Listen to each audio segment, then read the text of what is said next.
Bien, amigas y amigos, gracias a todos por estar aquí hoy día. Hoy es un día importante para nosotros que hemos estado desde hace algún tiempo trabajando en este proyecto y un sueño que tenía el senador Francisco Chaguán en su corazón por escribir la historia de Renovación Nacional.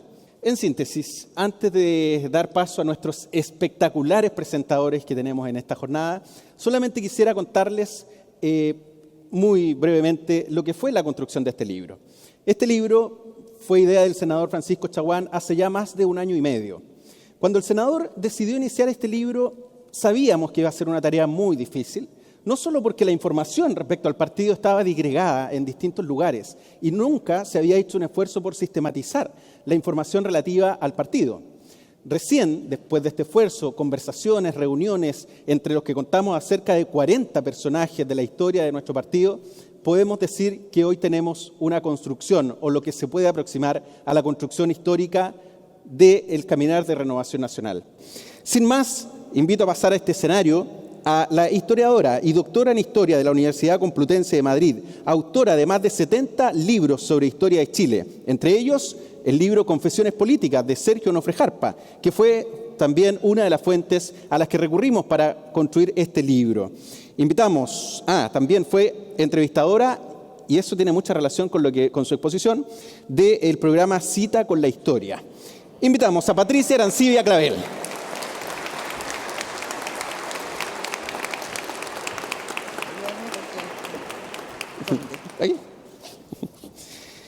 Bien, tenemos además como segundo presentador a un académico de la Pontificia Universidad Católica de Valparaíso. Esa es la definición que él pidió poner en su descripción, pero también hay que decir que fue ex senador, un brillante senador y un flamante canciller, don Ignacio Huócar, y presidente de la Democracia Cristiana. Adelante.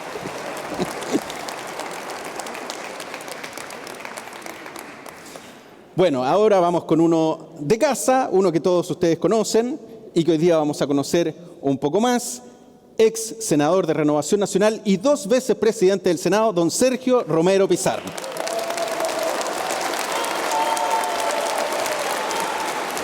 Bien, don Sergio, por ahí.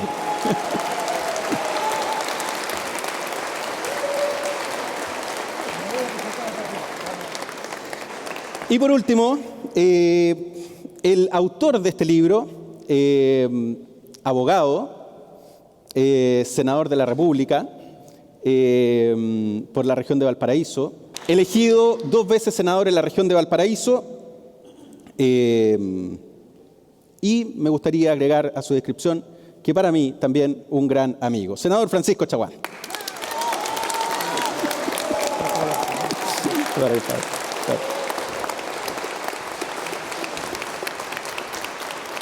Bien, vamos a dejarles con un video que preparamos para ustedes y luego vamos con nuestro panel.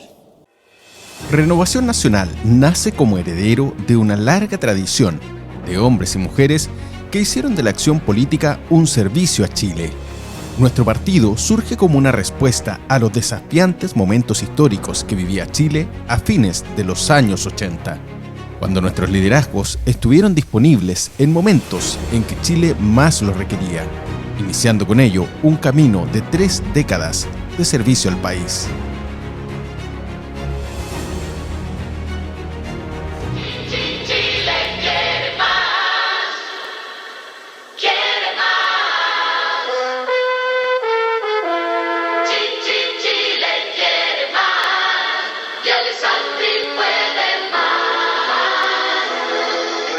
Nacional, una propuesta para el Chile del futuro. Porque en Chile hay lugar para todos, porque en Chile no sobra nadie.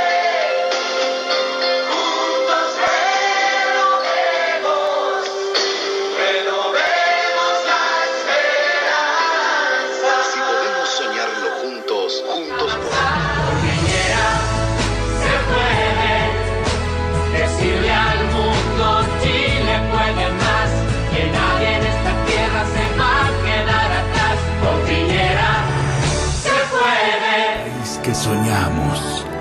en Renovación Nacional.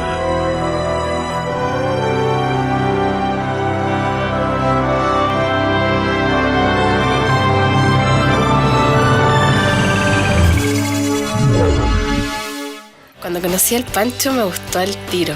Apenas nos miramos supe que estábamos en la misma. ¿Quieres ser mi payasita? ¿Viste que es posible? 100% renovación en la preocupación por nuestras familias y por nuestros queridos adultos mayores. Y también es muy importante que los delincuentes profesionales no se paseen libres por las calles, porque las calles son de usted y su familia, que quieren paz y tranquilidad. Si quieres 100% renovación en seguridad para ti y para tu familia, vota por el equipo de Renovación Nacional. ¿Quieres 100% renovación en materia de empleo para todos? Vota por el equipo de Renovación Nacional. Con el cambio en el equipo voy a poder cambiar hasta la vieja, pero esta vieja. A Dios, le quiero pedir a Dios que nos dé a todos y también a mí la sabiduría, la prudencia, el coraje para liderar a nuestro país como ustedes se lo merecen, como Chile se lo merece. Que Dios los bendiga a todos. Muchas gracias y ¡viva Chile! Súmate, súmate, súmate, súmate. La la la la la, Piñera con todos. La la la la la la, súmate al cambio. La la la la la la, la la la la la.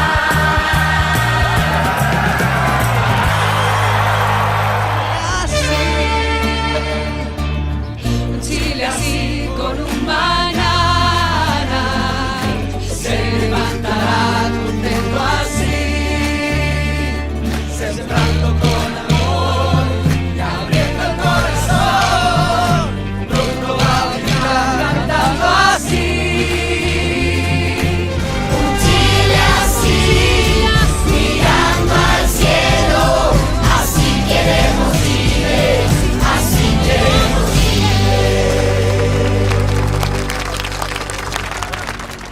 En estas más de 3 décadas, nuestro partido ha sido articulador de grandes acuerdos en beneficio de Chile y ha consolidado el diálogo como elemento central de nuestra acción política.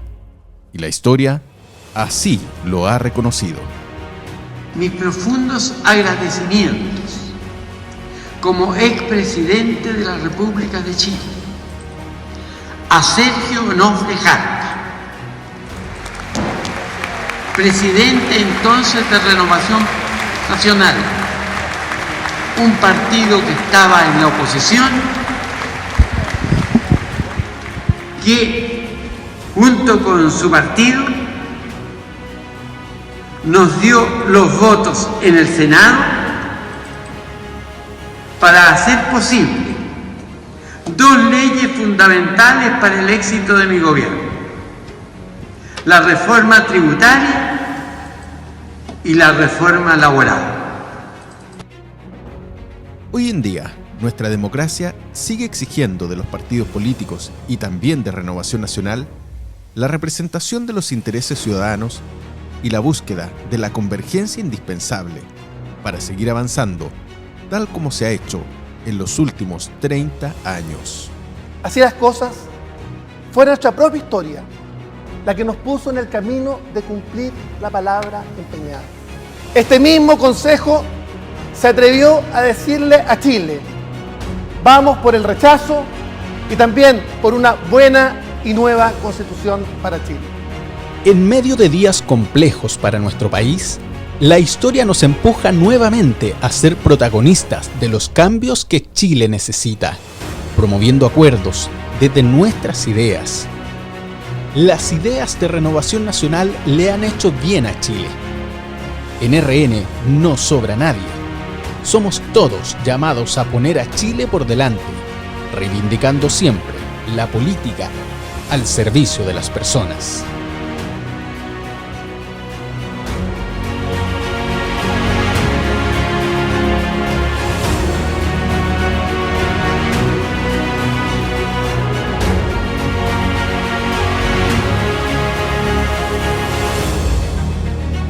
Bienvenidas y bienvenidos a una cita con la historia. Esta es la historia de Renovación Nacional. Muchas gracias. Hemos repasado a través de este video parte de la historia de RN. Quiero agradecerles por estar hoy día presentes en este salón plenario, el salón plenario del Congreso Nacional en Santiago. Quiero agradecer tanto a Sergio, Ignacio y a Patricia Arancibia Clavel. Gracias por estar hoy día presentes. Ustedes son los que van a presentar el libro. Yo simplemente quiero dar un minuto para introducir un trabajo de 1 año y medio que consistió en 40 entrevistas a líderes históricos de Renovación Nacional, pensando básicamente en este trabajo que más que un trabajo político es un trabajo académico-político, en lo que dice relación fundamentalmente en cómo somos capaces de fortalecer a los partidos políticos cuando finalmente la demagogia o el populismo arrecian justamente a nuestro sistema democrático. Y finalmente, en la historia de Renovación Nacional, cómo somos capaces finalmente de visualizar también la historia de las vertientes que fueron las que originaron justamente al partido, la del Partido Liberal, la del Partido Conservador, incluso la del Partido Radical, cómo finalmente a través del imperativo a la unidad que hace Andrea Alamán en el año 1987 logra fusionar a los 3 grandes partidos o movimientos que estaban surgiendo en aquel entonces para hacer finalmente y construir una alternativa. Y por supuesto, cómo somos capaces también a través de la construcción de la historia también poder construir futuro. Los países que no conocen su historia están condenados a repetirla, todos sabemos aquello, pero los partidos que no conocen su pasado también pierden el norte. Y por eso también es un recuerdo respecto a los líderes históricos, su contribución y cómo fuimos capaces de construir desde Renovación Nacional un puente para lo que viene por delante. Yo quiero saludar en forma muy especial también a Francisco Elwin, que hoy día está presente. Gracias por acompañarnos en el día de hoy.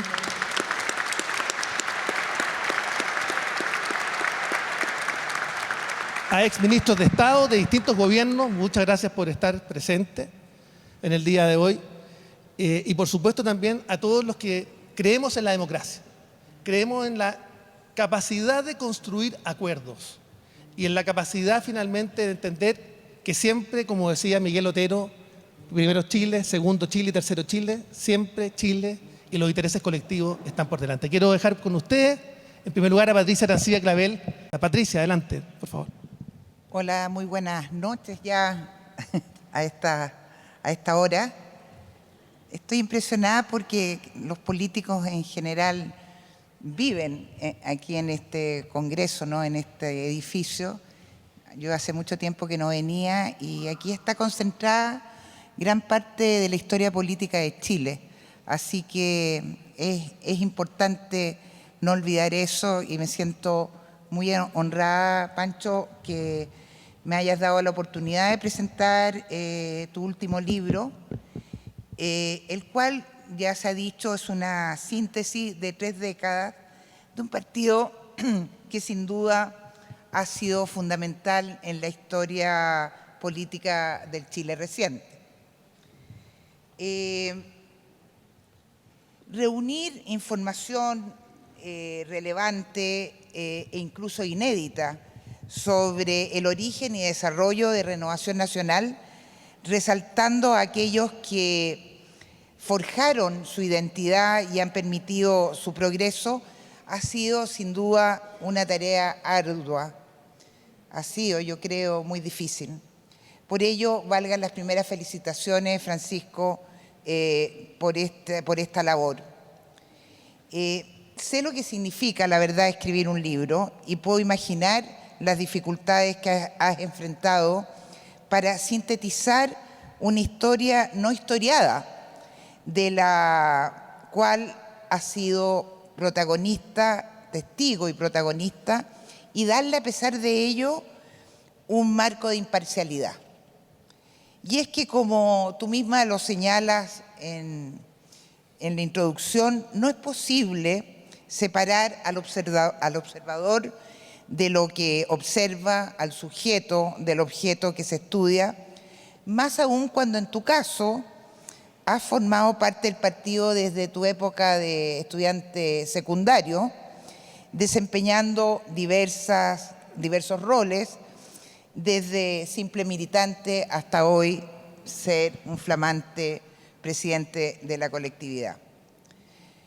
Pese a ello, debo decir que tu mirada, sin ser neutral, es equilibrada y que el raconto y análisis que presentas son de verdad una contribución real para la comprensión de nuestra historia política.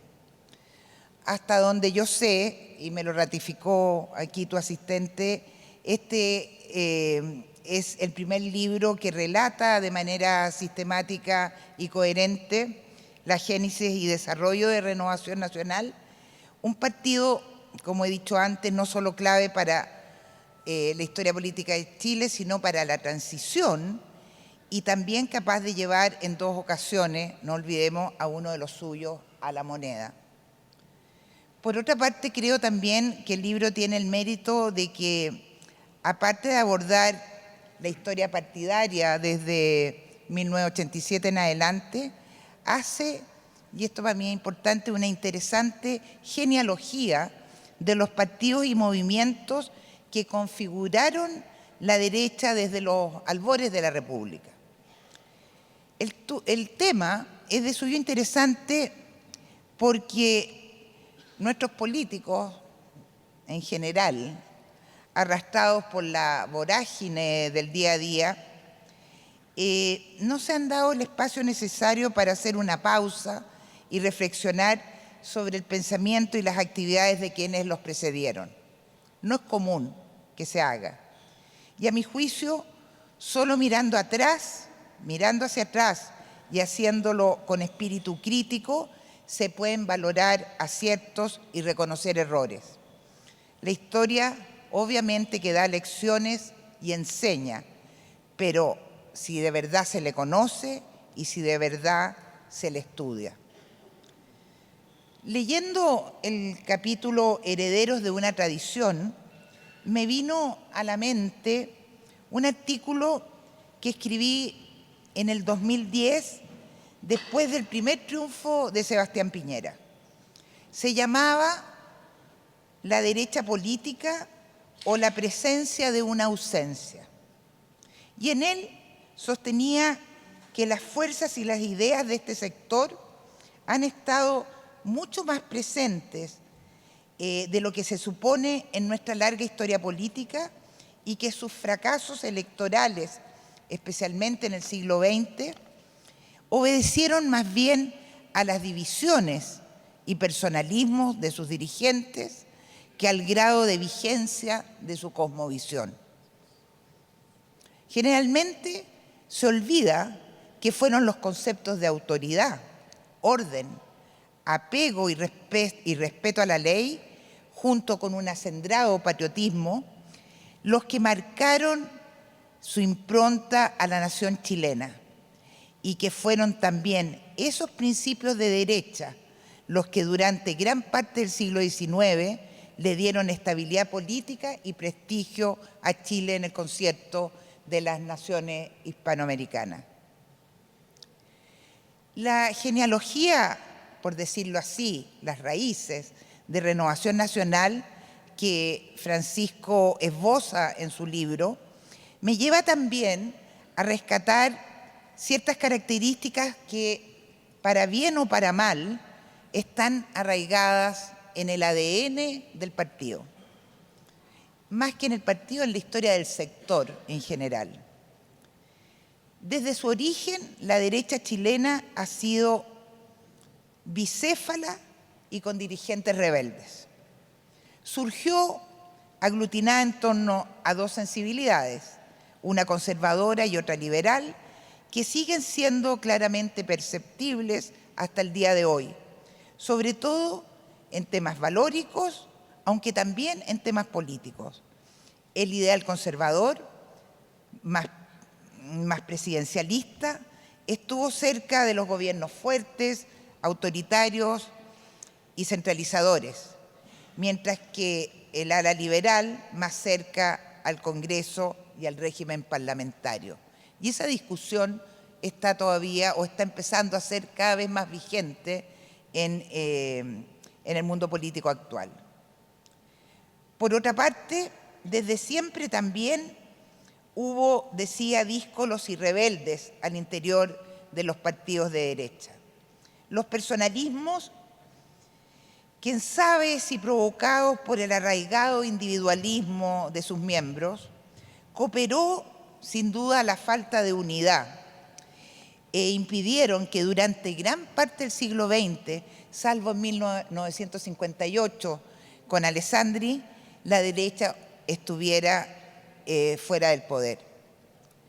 Estos dos rasgos de la derecha chilena, el bicefalismo por un lado y los personalismos por otro, diría yo que son como una especie de peso de la noche, que estuvieron presentes en la conformación primera también de Renovación Nacional, y fue la que en definitiva llevó a la posterior escisión y a la salida de la UDI del partido. Cada uno, después de esta mini síntesis, puede sacar sus propias conclusiones sobre estos rasgos y esta genealogía que está detrás. Pero en otro plano, quiero darme la licencia de detenerme sucintamente en dos figuras que el libro destaca y que ya no están con nosotros.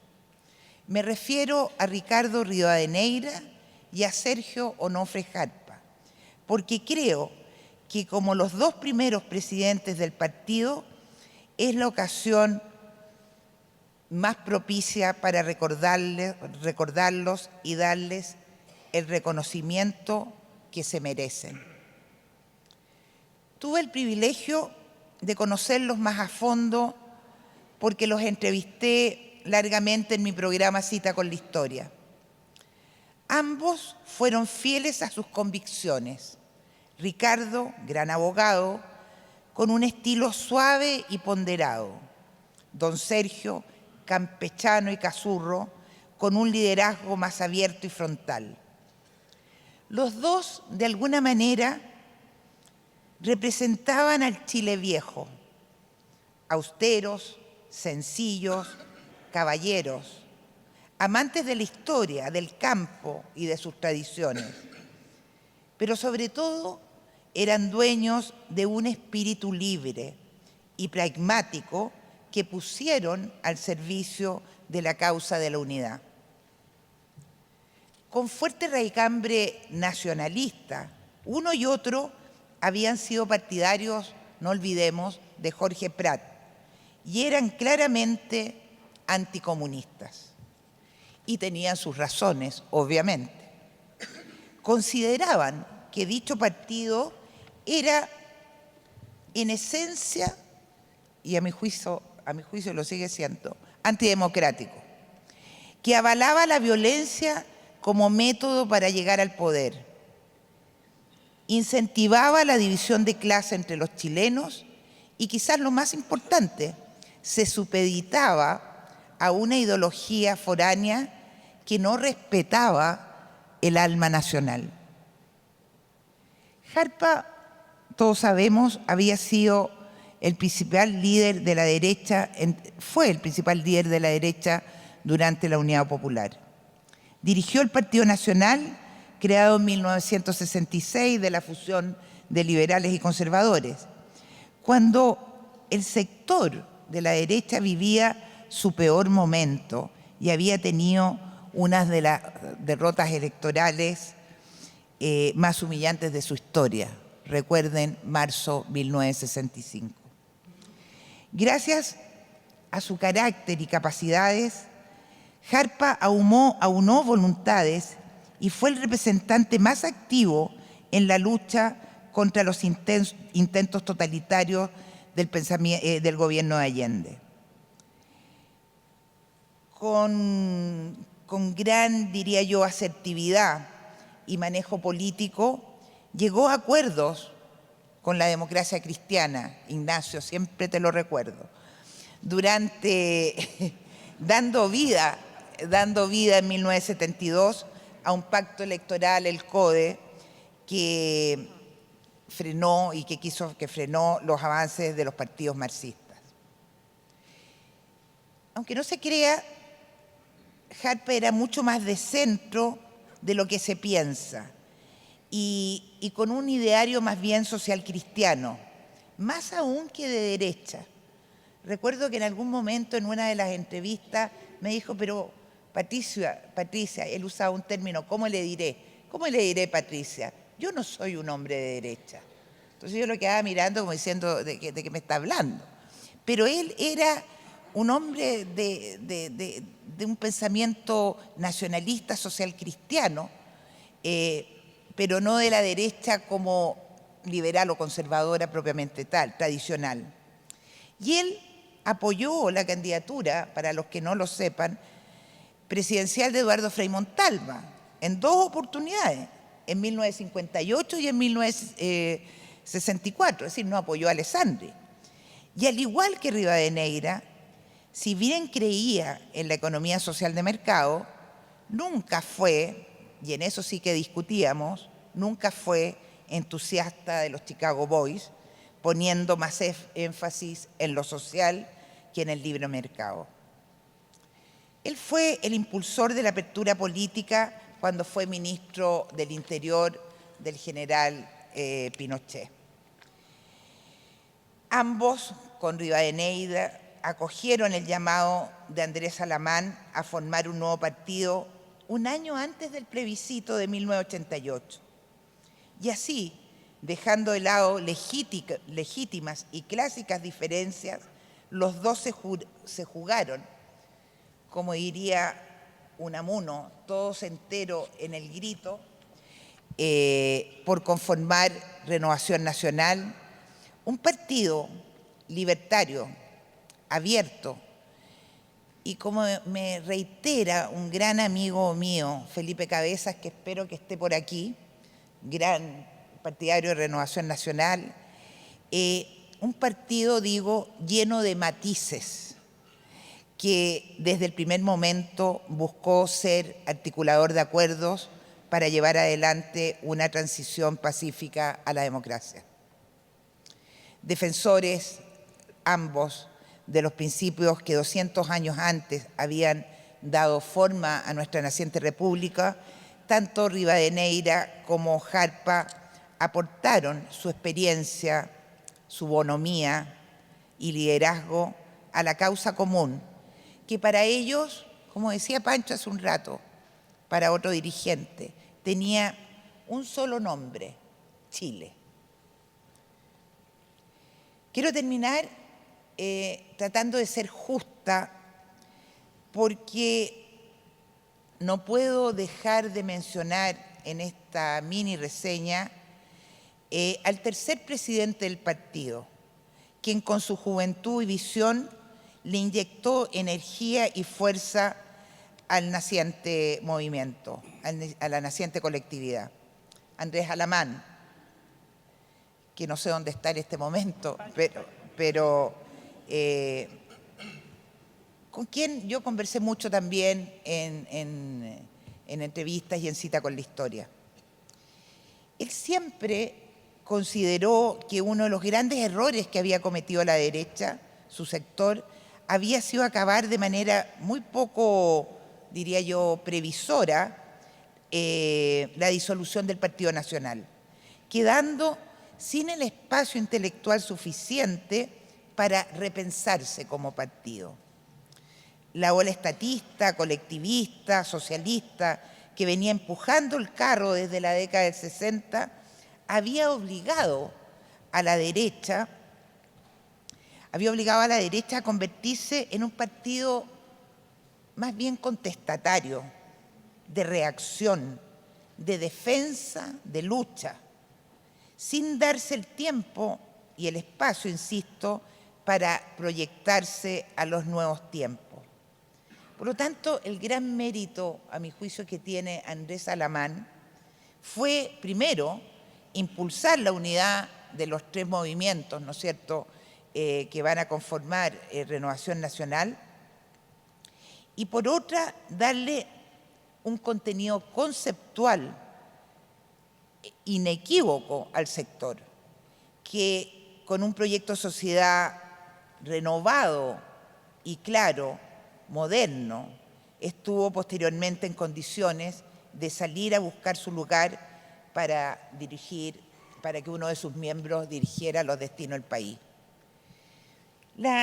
Termino diciendo que la adhesión sin ambages al sistema democrático liberal, a la economía social de mercado, a un Estado subsidiario, al reforzamiento de las libertades individuales y al emprendimiento, y claro está, a la política de acuerdos, fueron las banderas que tomó Renovación Nacional y que los siguientes presidentes, de los cuales no puedo hacer una reseña porque me pasaría toda la noche, siguen respetando como en sus inicios. El éxito, creo yo, que les permitió llegar al poder fue sin duda alguna la unidad. Y aquí los partidos de Evópoli, UDI, etcétera, que están presentes, deben tener claro, a mi juicio, que está la importancia que tiene la unidad para poder gestar un proyecto de futuro para Chile, con estos principios que todos compartimos. Yo diría que hoy más que nunca, y después de las lecciones que le ha entregado la historia y que ha mostrado de manera clara cuando lean el libro de Francisco, está claro que la derecha no debe y no puede dividirse.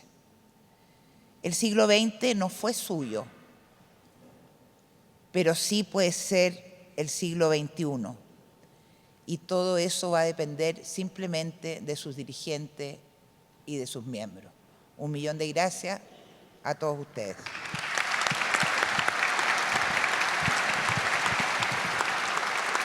Gracias, Patricia, por esa visión. Vamos a conversar luego. Sí. Y quiero dar el paso a un histórico del partido, a Sergio Romero Pizarro. Sergio Romero ha sido fundamentalmente, no solamente un dirigente gremial en su momento, no solamente un hombre que estuvo en el gobierno, sino que además un tremendo senador, un senador de mi región, sino que un formador de líderes, un formador de juventudes. Me recuerdo yo haber tenido 18 años y haber trabajado con Sergio Romero, junto con Marcelo Muñoz, que está acá presente, presidente después de la Juventud de Renovación Nacional, y con Carlos Gómez, que formábamos una triada que consideramos a Sergio Romero no solamente un líder, un formador, sino que también con un cariño paternal que él tenía con nosotros y que logró formar una camada de líderes que hoy día lo tenemos como Daniel Morales, que alcalde de Limache, y tantos otros, consejeros regionales, diputados, concejales, todos aquellos formados por esa camada de Sergio Romero. Sergio. Muchas gracias. Gracias, Pancho. Mis primeras palabras para agradecer a Francisco Chaguán por la intensidad y por la emoción con que siempre está actuando. Y creo que esa intensidad y esa emoción está en el libro. Uno abre el libro y se encuentra con Francisco. Es una cosa realmente viva y que demuestra que el día de mañana, cuando alguien pretenda escribir alguna biografía de Francisco, se va a encontrar con una tremenda sorpresa, que nunca termina de hacer cosas. Y Pancho es una persona que con su intensidad, con su emoción, siempre va a estar haciendo cosas. Y yo quiero agradecerle en primer lugar lo que ha hecho en la Quinta Región, donde recuerdo perfectamente un día que entra a mi oficina y me dice: jefe, voy a enfrentarme o quiero enfrentarme a Gonzalo Ibáñez, que había sido electo diputado por Valparaíso, y quiero hacerlo a mi manera, a la manera en que ustedes y nosotros actuamos, haciendo las cosas con mucha pasión. Yo me quedé de verdad muy sorprendido, porque no es que no lo esperara, sino porque Gonzalo Ibáñez era una persona, y es una persona, de un gran tonelaje político. Pues bien, Pancho se subía a una micro y se bajaba de la otra, diciendo a la gente: yo me llamo Francisco Chaguán y yo quiero que ustedes me conozcan. Y Francisco Chaguán derrota a Gonzalo Ibáñez Santamaría y se convierte en un diputado, tal vez uno de los diputados más jóvenes de Renovación Nacional en Valparaíso. Yo pensé que hasta ahí, dije,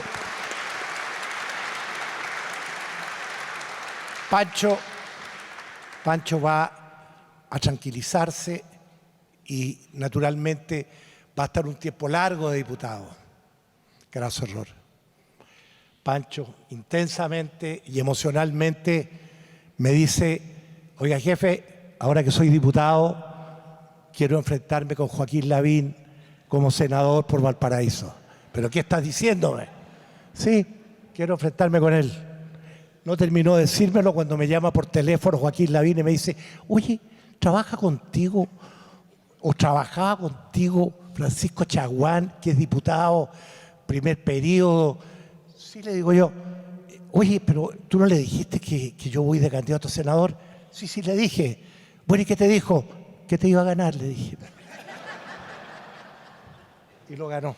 Es una cosa impresionante. Yo de verdad creo de que no existe, ni va a existir por mucho tiempo, alguien que tenga las condiciones de candidato que tiene Francisco Chaguán. Es un candidato que nació. Yo creo que la mamá debió haberle puesto Francisco Candidato Chaguán, porque de verdad siempre fue candidato y va a seguir siendo candidato. Candidato a ser amigo, candidato a ser un gran marido, a ser un gran padre, y a ser especialmente un gran dirigente. Yo quiero agradecerle a nombre de Renovación Nacional, porque soy de los que estamos aquí, militantes de Renovación Nacional, y ya les contaré cómo lo fui. Agradecerle todo lo que ha hecho por Renovación Nacional, porque en definitiva no es solamente el libro, sino que la nueva y buena Constitución, probablemente, junto con Gloria Hutt y con Macaya, el senador Macaya, van a ser los autores de esta buena y nueva Constitución que nosotros vamos a tener. Yo les digo esto porque eso es dejar huella. Y esta huella de este libro tiene un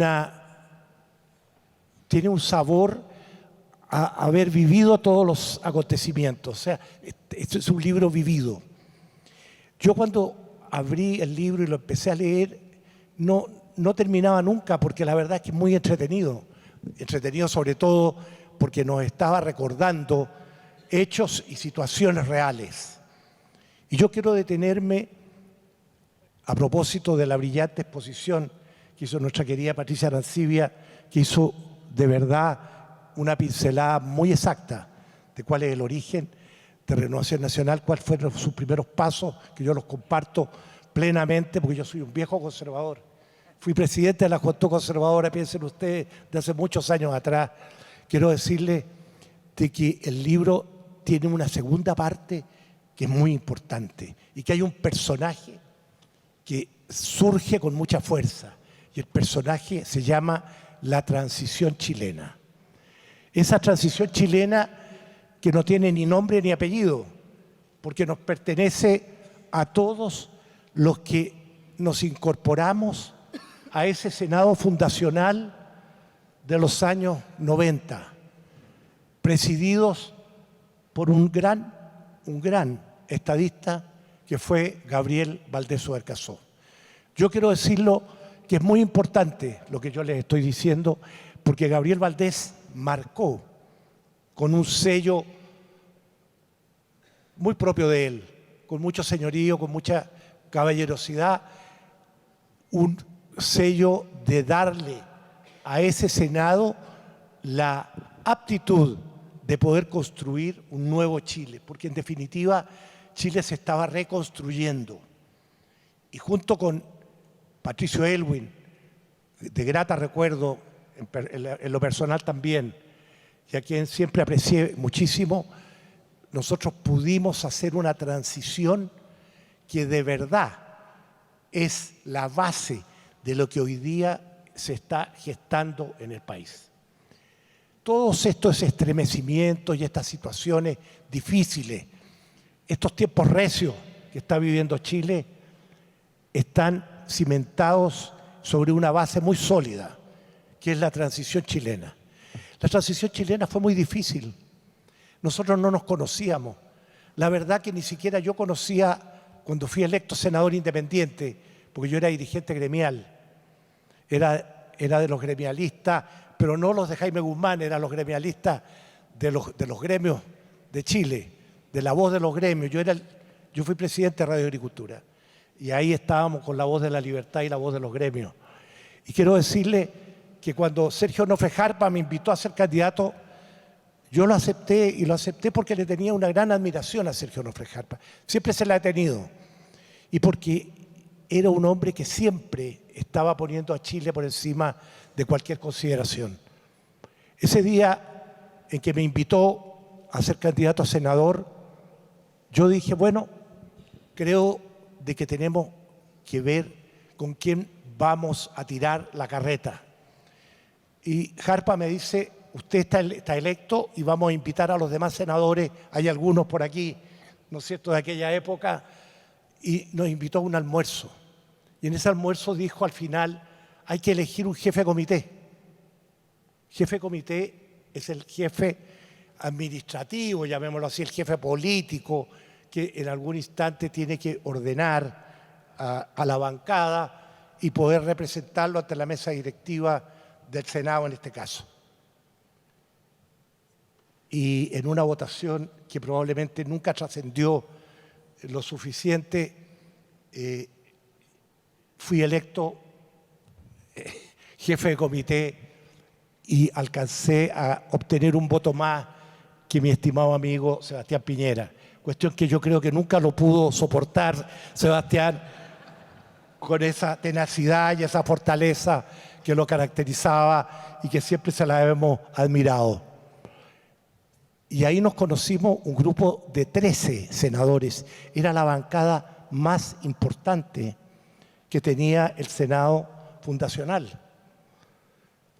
Y la verdad de que esa bancada no logró tener un presidente del Senado porque Jaime Guzmán, con esa inteligencia especial que lo caracterizaba, llegó a un acuerdo con la Democracia Cristiana y los demás partidos y pudieron hacer una mesa, y me parece bien que la hayan hecho, porque escogieron a la persona indicada, escogieron a Gabriel Valdés.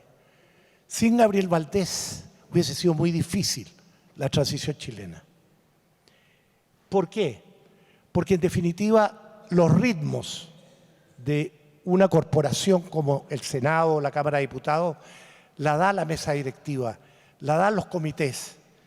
Y fue con él, juntos, probablemente yo no recuerdo si estaba Sergio Vittar en aquella época fundacional, que estaba en el PPD, Partido Socialista con Ricardo Núñez, bueno, gente toda que estaba pensando en Chile.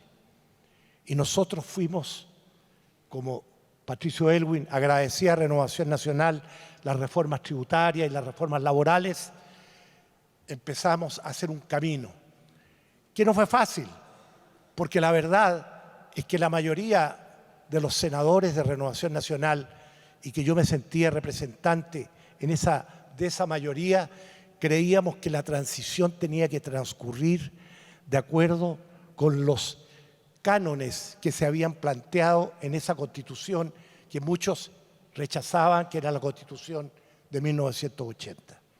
Yo creo que hubiese sido un craso error haber eliminado la transición y haber hecho de la transición prácticamente una cosa de normalidad. La transición era necesaria, era absoluta y claramente necesaria. Y con el correr de los años se demostró, porque el año 2005, 15 años después, apenas 15 años es nada en política, o en un gobierno, o en un Estado, nada. 15 años después conseguimos una reforma que finalmente yo le llamo el término de la transición, que fue la reforma del año 2005, que fue básicamente de dos proyectos. Un proyecto de la derecha, y lo digo de la derecha porque estaba Renovación Nacional y la Unión Demócrata Independiente, y otra de la Concertación, que en ese tiempo era el Partido por la Democracia, el Partido Socialista y la Democracia Cristiana, que durante la transición fue un partido muy importante. Y así, en un proyecto de reforma constitucional firmada por un ex parlamentario conservador como Sergio Díez Ursúa, y con quien compartimos también esa militancia, yo suscribí también ese proyecto de reforma constitucional junto a Andrés Chadwick y junto a Hernán Larraín, y por la Concertación estaba José Antonio Vieragallo, un brillante senador que fuera conservador en sus orígenes juveniles en la Universidad Católica. Cuando yo era presidente del Centro de Alumnos de la Escuela de Derecho, José Antonio Vieragallo era conservador. Porque ustedes verán de que Chile es muy chico y muy pequeño y todos nos juntamos en algún instante. Y esa reforma a la Constitución fue clave para entender de que nosotros habíamos hecho un camino que era necesario recorrer. Habían algunos que querían precipitarlo, y yo creo que la precipitación siempre es mala en política. Había primero que sedimentar y razonar con el objeto de que el desarrollo económico y el desarrollo social fueran de la mano con el desarrollo político. Y es así como Chile se convirtió durante los años de la transición en un partido ejemplar y en el primer país prácticamente en el desarrollo o cerca del desarrollo que hubo en América Latina. Y hoy día, después de todo lo que se denostó durante el octubrismo del año 2019, hoy día los mismos octubristas hablan de los 30 años o de la transición chilena como algo extraordinario, como algo brillante. Y eso de verdad se consiguió porque hubo un pensamiento por Chile que era muy importante. Y yo en este aspecto creo que la unidad de la derecha, como decía Patricia, es fundamental. Si hubiésemos intentado precipitar las cosas el año 96, probablemente hubiéramos dividido a la derecha, porque la UDI hubiese quedado fuera de ese gran acuerdo. Y eso no era posible. Yo les voy a contar a ustedes algo que probablemente es muy poco conocido. Después de esos tormentosos años en Renovación Nacional, en que estábamos divididos, en que 7 senadores no estuvimos de acuerdo en hacer una reforma constitucional el año 96, después de ese acontecimiento llegó el presidente de la Unión Demócrata Independiente a mi casa para ofrecerme ser el líder de un nuevo referente con los 7 senadores. Y yo le dije, no, yo soy de Renovación Nacional y siempre seré de Renovación Nacional. Las peleas hay que darlas adentro, no hay que darlas afuera de los partidos. Y esa es una cuestión que tenemos que aprenderla.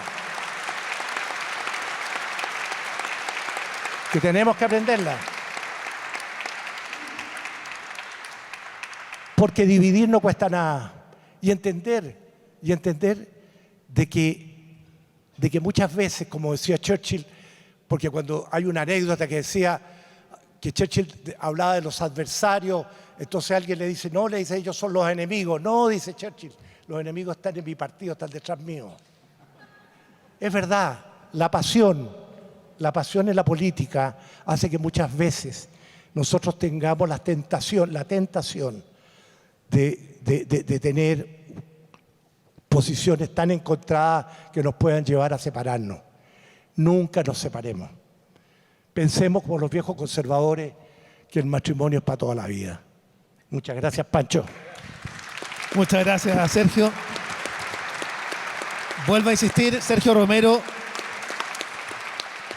yo lo definiría como un gran formador y un gran líder. Así que gracias, Sergio, y además con su estilo tan paternal de siempre. Nosotros nos sentimos herederos de ese ímpetu y de esa fuerza que me tocó verla en vivo recorriendo cada uno de los rincones de la región de Valparaíso.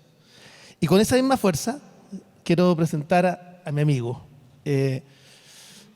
Yo diría que pocas veces yo he visto un parlamentario brillante, un parlamentario extraordinariamente potente, un parlamentario con convicciones,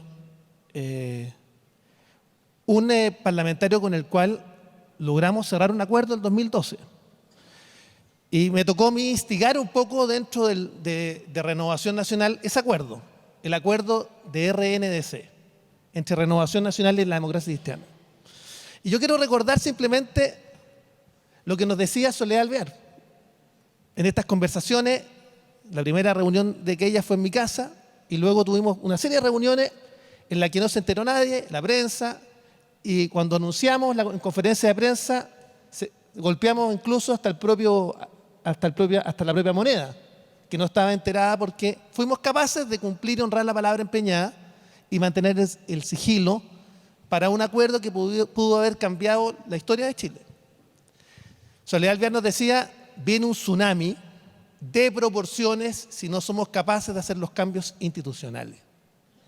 Y trabajamos con Guterres Martínez en el intercambio de los non-paper, que están desarrollados en el libro, estamos desclasificando parte de la historia, donde habían intercambios de non-paper, y Carlos Larraín, presidente del partido, acompañó ese impulso. Y acá, por Renovación Nacional, estábamos Baldo, Carlos Larraín y el que habla, y al frente estaba Soledad Alvear, Guterres Martínez, Jorge Pizarro y nuestro gran Ignacio Walker. Y finalmente tomamos una decisión. Si hubiesen hecho los cambios institucionales en el 2012, quizás octubre del 2019 no se habría producido. Ignacio, te dejo la palabra. Gracias, amigo, por estar presente y gracias por tu generosidad permanente. Muchas gracias, querido Pancho. Gracias por la invitación. Un placer muy grande compartir Gracias, muchas gracias. Un placer muy grande compartir este escenario con Patricia, con Sergio. Aquí está sobre representada en la sala la región de Valparaíso, porque los tres hemos sido senadores de la región de Valparaíso. Por Almagro. Bueno, saludo a los amigos y amigas de la región de Valparaíso, al Poncho Vargas, Daniel Morales, varios de ustedes que están por ahí, con los que trabajamos durante muchos años. Y bromas aparte, que importante hacer este lanzamiento en esta sede, en el Parlamento de la República, más allá de que funcionalmente estemos en Valparaíso, en nuestra región, pero este es el Parlamento de la República. Aquí está la historia de la República Democrática de Chile. Y la verdad es que es muy emocionante ver esta tremenda convocatoria que solo Pancho Chaguán es capaz de hacer. Así es que bueno, muchas gracias por esta invitación. Primero, decir algo sobre el autor, sobre nuestro amigo Pancho Chaguán. Él desde muy joven, como ha dicho Sergio, está llamado a conducir.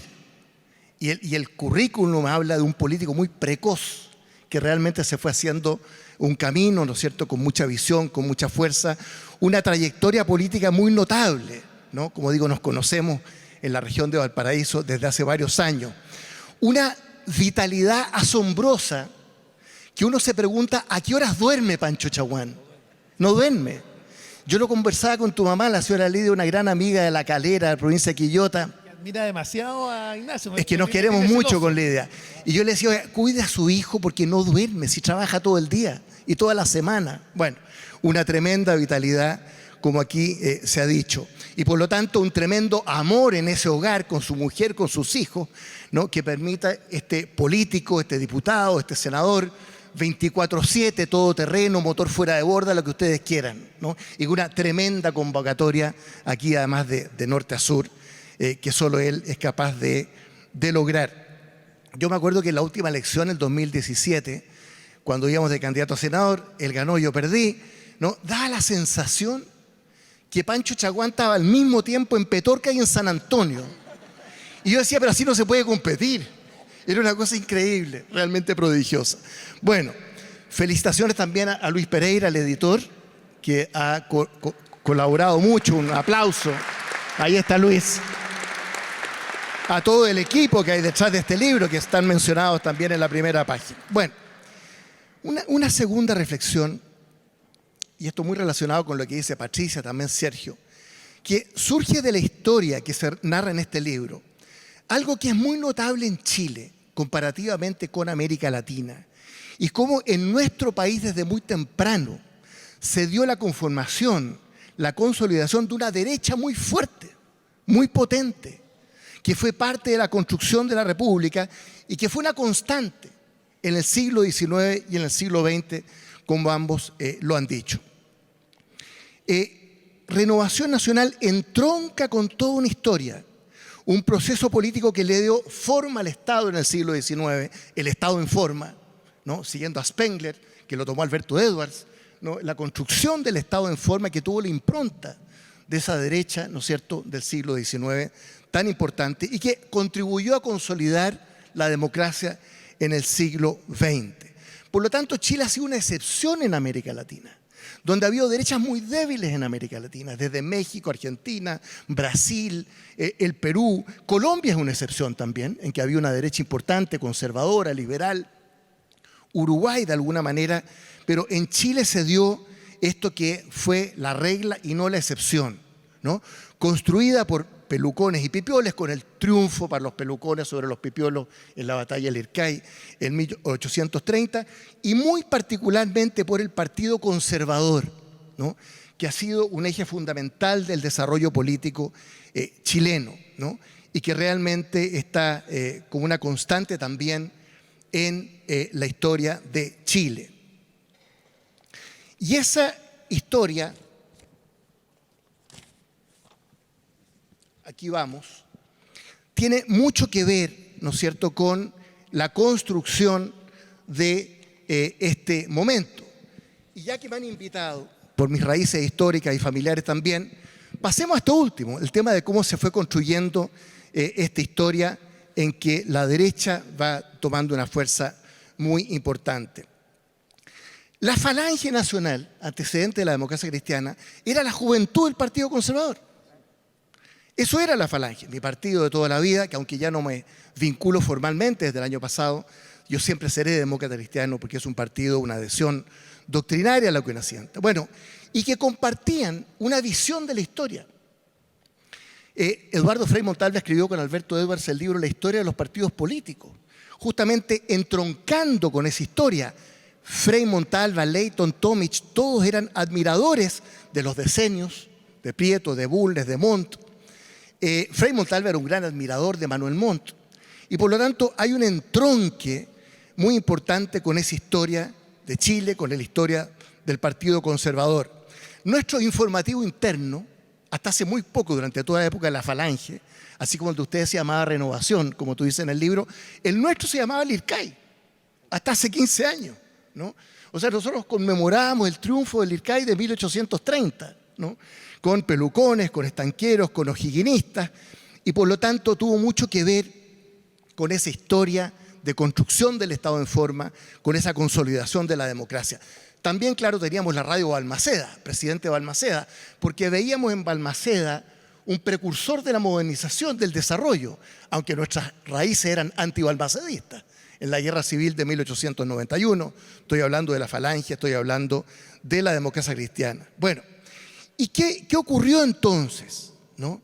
Y aquí encontramos y entroncamos con el viejo sueño de Pancho Chaguán de la convergencia social cristiana, que hemos tenido tantas conversaciones. Bueno, que las definiciones de ese gran partido conservador de principios del siglo XX, una definición social cristiana, ¿no? A raíz de la encíclica Rerum Novarum de 1891, sobre la cuestión social, ¿no? En que hubo muchos precursores en el Partido Conservador de esa definición, entró en contradicción flagrante con la candidatura de Gustavo Ross Santamaría en 1938, el mago de las finanzas, que era una especie de Chicago Boy de la época, ¿no? A propósito de Sergio Onofre Jarpa. Entonces, claro, los jóvenes de este partido conservador, de la juventud conservadora, se decretaron en libertad de acción en 1938. Leighton, Frei, Tomic, porque no podían entender que el Partido Conservador, con esta definición previa social cristiana, terminando apoyando la candidatura, ¿no es cierto?, de Gustavo Ross Santamaría. Bueno, y el presidente del Partido Conservador, que hombre de disciplina, como todo el Partido Conservador, decretó que la juventud quedaba en reorganización, ¿no? Y ese presidente era don Horacio Walker Larraín, mi abuelo, nuestro abuelo, Ignacio, que era presidente del Partido Conservador y que tenía una gran noción de la disciplina. Bueno, en fin, 20 años después se volvieron a reencontrar con estos jóvenes falangistas en julio del 57 con la formación del Partido Demócrata Cristiano, ¿no? Bueno, y después vino el giro de la Iglesia del Concilio Vaticano II, ¿no es cierto?, en que se reencontró esta iglesia con la democracia cristiana en torno al proceso de cambios de las reformas, de la revolución en libertad, ¿no es cierto?, porque evidentemente que había una afinidad. Y la democracia cristiana en 1965 se lleva todos los votos, saca un 42% de los votos el año 65.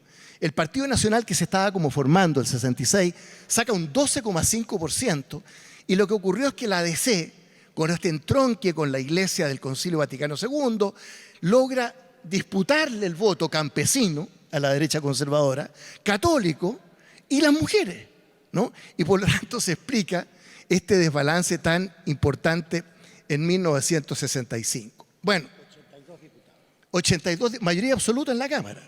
Y no fue en el Senado porque se renovaba alternadamente. En fin. Entonces, y yo creo que hace muy bien, pasando a otro tema, Pancho Chaguán en su libro, de recordar en el surgimiento del Partido Nacional, el año 66, el entronque tripartito entre conservadores, obviamente, liberales, que siempre fueron muy fragmentarios, el Partido Liberal, las facciones liberales.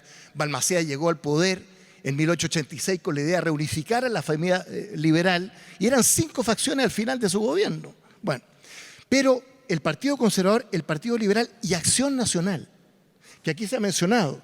De ahí viene Sergio Nofre-Jarpa, Ricardo Rivadeneira, yo creo que Mario Arnelo, Jorge Prat Echaurren en los años 50, el entronque con los estanqueros, ¿no?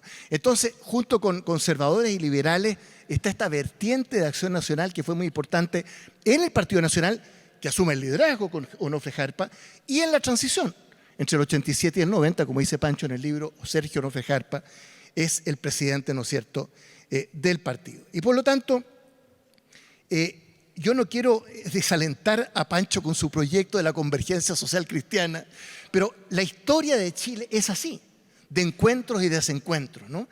Y hoy día la secularización, la crisis de la iglesia, la crisis de la democracia cristiana, ¿no es cierto?, hacen que a lo mejor, Pancho, un social cristianismo de centro derecha y un social cristianismo de centro izquierda contribuyan, ¿no?, aunque no sean una dimensión de convergencia, a la consolidación de la democracia cristiana, de la social de cristianismo en Chile. Bueno, y de la democracia en Chile.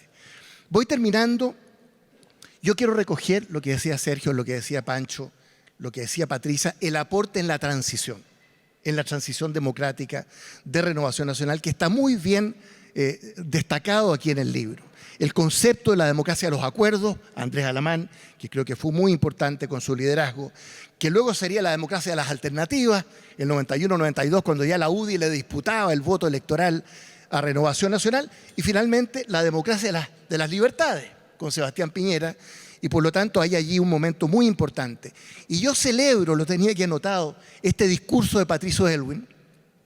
Anoche, Pancho, terminé de leer las 700 páginas del libro de Patricio Aylwin sobre la experiencia política de la Unidad Popular, que es notable y que se va a presentar en la Chile este otro martes a las 12.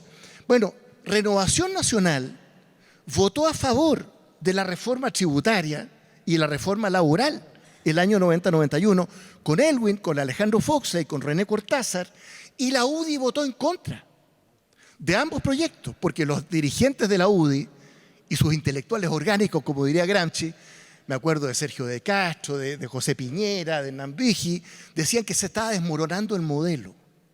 Y Renovación Nacional, pensando en Chile, votó a favor de ambos proyectos, y la UDI votó en contra. En el contexto del acuerdo desde Manuel Feliú a Manuel Bustos, el acuerdo del consenso social, ¿no?, un poco en el pacto de la Moncloa de España, ¿no?, que fue muy importante.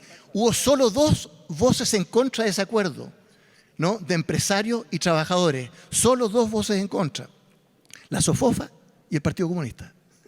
El resto de los partidos incluyendo la Democracia Cristiana, la Concertación, Renovación Nacional, estuvo justamente por darle cuerpo y forma, ¿no es cierto?, a ese acuerdo que fue tan importante. Bueno, a mí me tocó ser presidente de la Democracia Cristiana, lo fui durante 5 años, en el primer gobierno del presidente Piñera, en que hicimos una oposición crítica, claramente, pero constructiva, ¿no? Y en que logramos muchos acuerdos en la Cámara y en el Senado para tratar de sacar una agenda muy importante. Bueno, yo termino, voy a tomar la licencia por un tema de honestidad conmigo mismo y con ustedes, sobre todo, recogiendo un aspecto del libro en que quiero compartir una cierta visión crítica, ya lo he insinuado, Pancho, no respecto del libro, que está muy bien logrado, realmente, ¿no?, sino que estos 35 años de Renovación Nacional en un aspecto que es el tema constitucional, efectivamente, y que parte mucho antes que el 2005 con la reforma, que el 95, parte el 85 con el Acuerdo Nacional hacia la Plena Democracia, tú lo mencionas en el libro, convocada por el cardenal Juan Francisco Fresno. Muchos de ustedes se acuerdan de eso. El Acuerdo Nacional hacia la Plena Democracia, que lo firmaron desde Unión Nacional hasta Izquierda Cristiana. Sergio Vital, Pedro Felipe Ramírez, Lucho Mayra y Sergio Aguiló firmaron ese acuerdo en agosto del 85, que entre otros compromisos tenía el de un Congreso íntegramente electo. Un Congreso íntegramente electo, que era consistente con la democracia representativa. Bueno, pasaron 20 años hasta la reforma del 2005 para lograr la eliminación de la institución de los senadores designados. Pero ya estuvo ahí el compromiso de Francisco Bulnes, Andrés Alamán y Fernando Maturana, que firman el Acuerdo Nacional. Un segundo capítulo, tanto libro, Pancho, pero hay que mencionarlo acá. Después del plebiscito, Sergio se acuerda, se formaron las comisiones técnicas de Renovación Nacional y la Concertación. ¿Quiénes estaban en Renovación Nacional en las comisiones técnicas? Personas de gran tonelaje intelectual. Óscar Godoy, a quien aprovecho de rendirle un homenaje, que falleció hace poco, un gran amigo, un gran profesor, un gran intelectual. Bueno, estaba ahí Óscar Godoy, Enrique Barros, José Luis Sea, o sea, realmente una representación de académicos en el Comité Técnico de Renovación Nacional, estoy hablando, ¿no?, que conjuntamente suscriben un acuerdo, ¿no?, el 5 de abril del 89 con el Comité Técnico de la Concertación, porque esta historia es muy notable, sobre un Congreso íntegramente electo, lo que remitía al tema también de los senadores designados. Bueno, nosotros a propósito fuimos al CIDE de la reforma constitucional del 89, entre otras, que fue aprobada por un 70 y tanto, 80% de la votación, ¿no es cierto?, porque teníamos esta carta debajo de la manga, el compromiso de las comisiones técnicas de RN y Concertación sobre el Congreso íntegramente electo. Bueno, y ahí viene el tercer capítulo, Acuerdo Nacional, comisiones técnicas, que es el que cita Pancho y que se mencionaba, que lo decía Sergio, del famoso Consejo General de Temuco, de Renovación Nacional. Varios de ustedes pueden haber estado en ese consejo. El año, sí, casi diría levanten la mano. Bueno, pero varios. El año 95, Andrés Alamán, presidente de Renovación Nacional, y el acuerdo del Consejo General es la eliminación de las instituciones de los senadores designados, por más del 60% reglamentario, tú lo recuerdas en el libro, ¿no? Bueno, y ahí hubo, ¿no es cierto?, un desencuentro, lo mencionaba Sergio, con mucha hidalguía, ¿no es cierto?, la bancada de senadores de Renovación Nacional tiene otra idea, pero ahí se perdió una oportunidad, creo yo, querido Sergio, de haber logrado el 95, estamos hablando del comienzo del gobierno de Frei, de haber eliminado lo que tú llamas los amarres autoritarios, otros hablamos de enclaves autoritarios, todos sabemos de qué estamos hablando. Bueno, pero la historia, ¿no es cierto?, no termina ahí. El 19 de enero del 2012, como recordaba Pancho muy bien, yo era presidente del Partido Demócrata Cristiano, Carlos Larraín era presidente de Renovación Nacional, suscribimos un acuerdo histórico, yo estoy de acuerdo contigo, y está en el libro muy bien relatado. Aquí en la sala al lado dimos a conocer la conferencia de prensa. Las dos directivas en pleno de Renovación Nacional y la Democracia Cristiana. Estaba toda la prensa, ¿no? ¿Y cuál fue el acuerdo? El acuerdo fue de avanzar a un nuevo régimen político para Chile, que significaba semipresidencialismo, bien osado.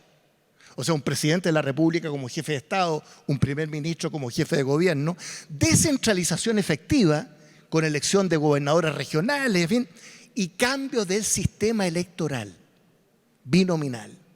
Estamos hablando del 2012, enero. Piensen ustedes, todos los titulares de prensa, ¿no es cierto?, en esa ocasión. Y yo voy a citar solamente una frase de nuestro acuerdo que está por escrito a propósito de la desclasificación. Voy terminando. Miren lo que decíamos. El título es un nuevo régimen político para Chile, ¿no? Y decíamos, a pesar de una transición valorada en el mundo entero y de los avances sociales y económicos evidentes, que entre otros avances nos han hecho cumplir las metas del milenio, etc., es fácilmente constatable que existe una desafección y crítica ciudadana, página 150, con el sistema, estoy leyendo textual, que puede continuar creciendo con una baja de la participación ciudadana y con una conflictividad social que puede transformarse en crónica. Cierre comillas. Enero del 2012, ¿no? Y adquiríamos este compromiso, y ahí está la frase que lo tenía subrayada Soledad Alvear en esas conversaciones. Soledad Alvear dice, comillas, en el recuerdo de Pancho, si no adoptamos un cambio en las formas de representación, vendrá un tsunami que nos pasará por encima a todos. Cierre comillas. Enero del 2012. Bueno, y termino con algo que no es conocido, pero que puede ser noticioso, porque lo veo aquí presente y quiero también rendirle homenaje. Bueno, esto, se frustró. Se frustró porque desde La Moneda, esa noche, quiero decir, casi decir, mataron políticamente a la directiva, con Carlos Larraín, Valdo Procuriza y Pancho Chaguán. O sea, los destruyeron. Le quitaron el piso, ¿no? Fue una iniciativa no nata, ¿no? Bueno, muerte súbita. Desde La Moneda, la UDI estaba indignada porque no había sido informada, en fin. Bueno, pero no quiero caer en lo anecdótico. El quinto capítulo, y con esto termino, aquí está Cristian Monker, presidente de Renovación Nacional, se va a acordar perfectamente lo que voy a decir. Yo creo que ya lo está pensando. Cuando asume Cristian como presidente, nos juntamos a conversar y dijimos, bueno, ¿cómo avanzar en esto que quedó trunco? Y que habría sido tan importante para el país el 95, el 2012. Y con Cristian Monker dijimos, invitemos a Osvaldo Andrade. ¿Tú te acuerdas, Cristian? Presidente del Partido Socialista. Y los tres llegamos a un acuerdo. Esto no se sabe, pero lo digo aquí. Llegamos a un acuerdo completo en cuanto al cambio del sistema electoral binominal. Fíjense en qué consistía. En aumentar de 38 los senadores a 44. O sea, representación proporcional moderada o corregida, y en aumentar los diputados de 120 a 134. Algo absolutamente razonable. Y a los pocos días, Cristian llegó a esta conversación entre los tres, dije, bueno, no me dieron el acuerdo en la bancada de senadores, ¿no? El año 2013-14 puede haber sido. Entonces, yo digo, y perdón que me haya tomado esta licencia, pero con el ánimo de las lecciones y los aprendizajes, ¿no? Y en términos del futuro, yo no sé hasta qué punto si hubiésemos hecho esos acuerdos que aquí están en el libro y a que nos comprometimos, hubiésemos evitado un estallido social, pero en una de esas lo habríamos evitado, porque la legitimidad de las instituciones es lo que estaba, ¿no es cierto?, en juego. Entonces, yo termino con ese discurso de Patricio Aylwin, ¿no? Tan notable, el aplauso que ustedes le dieron, porque en esta coyuntura, porque esto fue patriótico, todos estos compromisos de Renovación Nacional, la transición, fue patriótico, ¿no? Si al final estamos aquí en estas murallas, ¿no? Yo digo, ¿cómo no va a ser posible que en esta coyuntura compleja, ¿no?, en el mundo? Andrés Pastrana en el prólogo del libro dice, la democracia está en peligro, en el mundo, en América Latina, ¿para qué decir? ¿Cómo no va a ser posible que concurramos a esta nueva constitución? Me alegro de escuchar a Sergio porque comparto su optimismo de que vamos a llegar a buen puerto en ese complejo e importante y patriótico desafío. Y también, ¿por qué no?, el pacto fiscal y la reforma previsional, porque eso fue lo que votó Sergio y los demás de Renovación Nacional el año 90-91, a favor de la reforma tributaria y la reforma laboral. Y yo creo que hay un margen, ¿no?, para apelar a un acuerdo patriótico. Hemos hecho el acuerdo por Chile el 12 de diciembre, el acuerdo, ¿no es cierto?, por la paz social y la nueva constitución el 15 de noviembre del 2015. Yo creo que todos nosotros, los que estamos en esta sala y los que están fuera, tenemos el deber de pensar hacia el futuro, las nuevas generaciones, revivir esa democracia de los acuerdos, ¿no?, en todo lo que tiene rescatable y tratar de construir un terreno común. Muchas gracias. Muchas gracias, Ignacio. Es parte también de lo que contiene el libro, que desclasifica muchas de las conversaciones, muchos de los acuerdos y cómo llegamos a ello. Yo quiero simplemente agradecer. Primero agradecer a mis hijos que están acá presentes, a Francisco, a Felipe y Magdalena, gracias por estar presentes. Están allá, están al fondo. Levanten la mano. Ahí están mis 3 hijos. El otro está en la casa con la mamá. Quiero agradecer a los colaboradores. Quiero agradecer a Felipe Crespo, a Joaquín Rodríguez, a Benjamín Cofré, a Miguel Sauma. Quiero agradecer a Roberto Sandón, a Carla Munizaga, a Fernando Otero, a Alexis Sánchez, a Nicolás Cerda, a Juan José Osa, a Andrea Valladares, a Lucía Santa Cruz, a Mario Bertolino, a Rodrigo Suárez, a Roberto Palumbo, a Rodrigo Malandre, a Juan Guillermo Prado. Gracias a todos ellos. Gracias también al Centro de Extensión del Congreso Nacional, a la televisión del Senado que va a transmitir justamente la presentación de este libro, a la Fundación Jaime Guzmán, al diario El Día, al Archivo de Renovación Nacional, a la Biblioteca Nacional, a la Biblioteca del Congreso Nacional, al archivo también de la Fundación Guzmán, a los archivos personales usados con permiso y también en forma muy especial a Luis Pereira, que trabajó intensamente conmigo. Cada vez que yo iba escribiendo, él inmediatamente iba intercalando las fotos y tratando de armonizar el libro. Bueno, y como yo no paraba de escribir, tuvo que hacer el armado del libro, de la foto, yo diría innumerables veces. Así que gracias, Lucho, por la paciencia y por el trabajo. Quiero también saludar porque se incorporó también el senador Galilea, gracias por estar presente, al vicepresidente Francisco Rego, gracias también por estar presente. Saludar también a Pilar Cuevas, que tiene una tremenda responsabilidad. Está por ahí también la Katy Martorell, que es experta, que también está. A Juan José Osa, gracias. Yo quiero terminar simplemente con una relación muy sucinta, porque yo creo que acá las 3 exposiciones han sido extraordinarias y quiero agradecerlas por la generosidad, por las palabras con el libro, también conmigo. Gracias por esa generosidad. Decirles que fue justamente en la casa de Juan Luis Osa, donde junto a Andrés Alamán concibieron el imperativo de la unidad.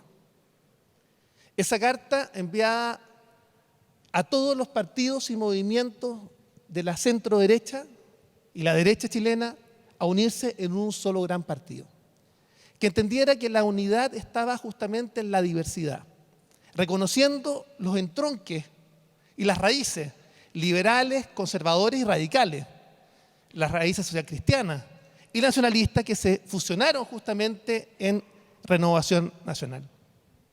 Y fue justamente la respuesta generosa de Jaime Guzmán Errázuriz, que quiero pedirle un aplauso muy especial.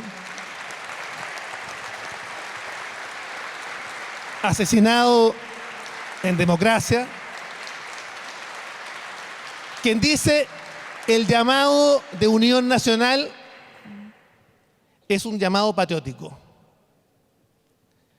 Y el Frente Nacional del Trabajo, que había surgido justamente en la región de Coquimbo, y acá está Emilio Lazo, que también fue parte de los fundadores del Frente Nacional del Trabajo, también contribuyó de manera inmediata. Y fue Jarpa que antes del Acuerdo Nacional, logra empezar a concebir un acuerdo de las fuerzas políticas para lograr construir una apertura democrática. Y fue nuestro primer presidente que exige inmediatamente el término al exilio. Fue Ricardo Rivadeneira quien dice que una condición sine qua non es el término al exilio. Y fueron figuras emblemáticas como Miguel Luis Amunátegui, que pide justamente que la adhesión de Renovación Nacional es a la adhesión a los derechos de la dignidad de la persona humana y el rechazo a cualquier vulneración justamente a esa violación de esos derechos. Fue justamente cada Consejo General del partido que, más allá de las causas del 11 de septiembre del 73,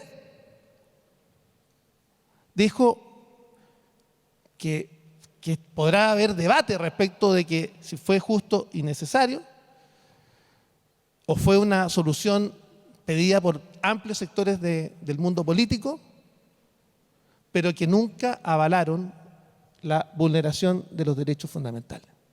Entonces yo quiero hacer ese distingo porque en todas las actas de los consejos generales del partido que están circunscritas en este libro, todas, en todas las declaraciones de nuestros líderes, en esta materia no hubo dos posiciones, nunca. Jarpa era un demócrata. Jarpa es un demócrata que logró entender que había un proyecto nacional que había que lograr que entrara a un cuerpo, que tomara cuerpo. Y Alamán, que efectivamente nos propone, primero la democracia de los acuerdos, que fueron claves porque los gobiernos de la concertación gobernaron con nuestras ideas gracias a las reformas empujadas por Alamán. ¿Y qué le decían a Alamán? Pero Andrés, estamos a destiempo. Se nos va a ir nuestra gente. La gente se nos va a ir a la UDI. Y Andrés tuvo la convicción, pagando los costos políticos necesarios, para decir que acá había que avanzar en la democracia de los acuerdos. Pero ya ha entrado en forma Renovación Nacional en la arena política, siendo el partido uno de los partidos más grandes del Parlamento, dijo, bueno, tenemos la posibilidad de competir con la democracia de las alternativas. Y el año 96 efectivamente se abre camino para que Renovación Nacional comience a sentir que tiene capacidad para llegar al gobierno. Y luego, el año 2005, se consolida la democracia de las libertades. Cuando hablamos de la democracia de las libertades estamos diciendo, y lo decía muy bien Andrés, si nosotros queremos las libertades para emprender en el ámbito económico, ¿por qué no también confiar en los ciudadanos para elegir en el ámbito político? Y una decisión que fue violentada en el Consejo General de Temuco, que luego se procedió a la reforma, se permitió efectivamente avanzar en un marco de democracia plena. Y lo que proponemos en este libro, porque este no es un libro de historia, no es un libro de historia. Lo que hace este libro es que repasa nuestra historia, desde los albores de la República, incluso la historia, cómo nuestras ideas influyeron en la historia institucional de Chile, hasta cómo somos capaces desde ahí de proyectarla hacia el futuro. Y lo que nosotros proponemos en este libro, lo que propongo, es una democracia de las seguridades. Y de eso se trata el libro. En cómo somos capaces de recoger nuestra historia. Yo decía que los países que no conocen nuestra historia están condenados a repetirla. Y en abril del 2019 lancé un libro que se llamaba Chile a sangre y fuego. Y cuando yo decía en el Consejo de Talca, pueden repasar esa intervención que está en la web, esa es la gracia de la web, donde yo advierto que viene un quiebre institucional.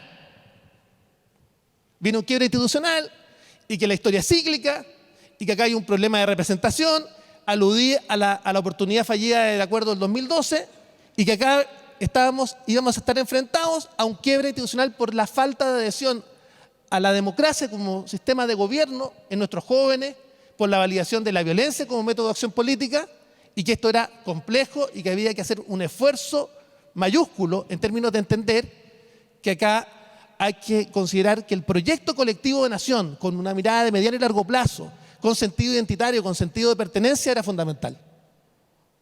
Y otros decían que Chile era un oasis. Yo creo que se equivocaron. Y el 18 de octubre y 19 de octubre, algunos no sabían lo que había ocurrido. Y luego,